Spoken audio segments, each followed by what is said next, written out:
Hey guys, this is Meleah at Inner Perfect's Curiosities Shop and Apothecary in Knoxville, Tennessee. And I wanted to do a short video today on smudging. We have a lot of people when they're first finding their way to our shop that have questions about smudging. What is it? How to do it? And it's really not that complicated. So we do have a variety of smudge bundles that we sell in our store. We do have white sage that is ethically grown actually on a farm. We also have cedar, we have juniper, we have rosemary. So what smudging is burning a plant or incense and using the smoke to purify yourself and purify your space. So it doesn't have to be white sage. It doesn't have to be sweetgrass. You can use garden herbs that you have cut, dried, and bundled yourself, which I think is actually ideal. But if you don't have access to a garden or herbs that you've grown, of course, finding ethically sourced smudge bundles to use in your smudging practice is recommended. So how you use a smudge bundle once you have cut, dried, and bundled your herb is you light one end, let the flame take hold, and then blow out the flame.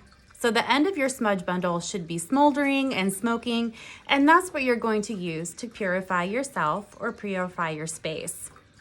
So I always like to give the example of sweeping a floor in your home. So if you have a dust pan and you have a broom and you are just walking around, just kind of haphazardly sweeping everything around, you're just going to get dust everywhere. But if you have kind of a plan in mind and you start in one place and you gather up all of the dust, maybe to the center of the room, and then you sweep it into your dustpan, then you have collected the dust that has accumulated. So when you're smudging, you want to use a similar pattern. I typically go clockwise in each room of my home and throughout the whole scope of my house. And then I basically end up where I started, and then I shoo the old energy out the door.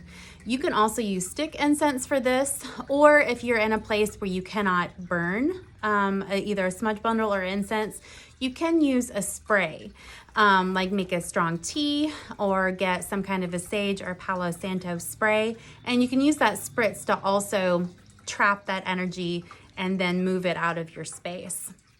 So it's not a very complicated process, and it's not that you can really necessarily do it wrong, but what I tell people is that your intention and your focus while you are planning your smudging and while you are doing the smudging is really the most important part.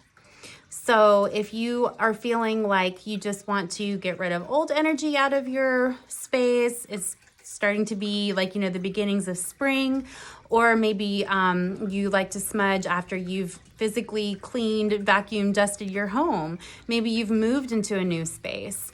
But there are many reasons why you would want to smudge, but I think that regular maintenance is also key. So it's not something that you just do once and then you never have to do it again, just like you only dust once and you never have to do it again. It's definitely a maintenance type thing. So like I said, not very complicated.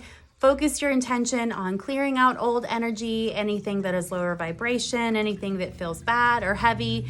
And then once you've smudged your space and removed that old energy, a really useful practice is to follow up in the same direction, putting your positive intention back into your home. You can use a white candle, you can use an incense that you like the smell of, you can use your words, a mantra, a song, a hymn, whatever feels positive and good to you, and fill your space back up with the energy that you do want so that it will be this bubble that holds your intention for what is serving your highest good. All right, well, I hope that this has been a helpful little tutorial on how to smudge, and I look forward to seeing you guys at the store soon. Thanks.